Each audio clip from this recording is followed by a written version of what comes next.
আজিৰ ভিডিঅ'টোৰ প্ৰথমটো প্ৰশ্ন ছোৱালীক কেনেকৈ উত্তেজিত কৰিব লাগে যাতে তাই নিজে লিংগ গিদাত বনাই ল'ব। ইয়াৰ উত্তৰটো হৈছে গিদা আৰু স্থান মোহাৰি দি পাগল কৰি দিব লাগে। পৰৱৰ্তী প্ৰশ্ন ছোৱালীক গৰ্ভৱতী কৰিবলৈ কিমান সম্ভৱ কৰিব লাগে? মাহেকীয়া 5 দিন বা 3বাৰকৈ। নেক্সট প্ৰশ্ন কিমান বয়সৰ ছোৱালীয়ে বেছিকৈ লিংগ চুপে? 17ৰ পৰা 18 বছৰৰ বয়সৰ ছোৱালীবোৰে।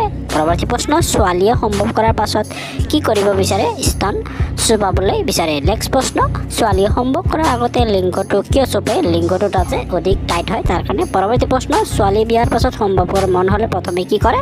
যে সাজি কাজি ধুনীয়া হ'বলৈ চেষ্টা কৰে। পৰৱৰ্তী প্ৰশ্ন বেছিভাগ মহিলাই সম্ভৱ কৰাৰ পিছত বাথৰুমলৈ কিয় যায়? যে ভিতৰৰ পানীখিনি উলিয়াই দিবলৈ বাথৰুমলৈ। নেক্সট প্ৰশ্ন ছোৱালী ৰৈ ৰৈ কৰিবলৈ কিয় কয়?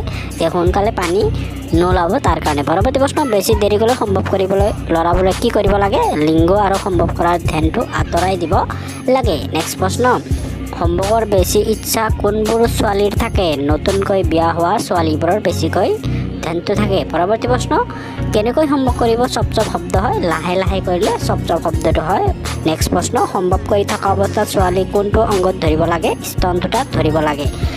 পৰৱৰ্তী প্ৰশ্ন মাহেকীয়াৰ পাছত ছোৱালীৰ স্তন কৰিবলৈ মন যায় কিয়? যে সকলো লেতেৰা তেজ ওলাই যায় যাৰ ফলত উত্তেজনাটো বাঢ়ি যায় সেইকাৰণে কৰিব খোজে। এই আছিল আজিৰ ভিডিঅ' চাই ভাল লাগে প্লিজ চেনেলটো ছাবস্ক্ৰাইব আঙুলি বঢ়াই থিয়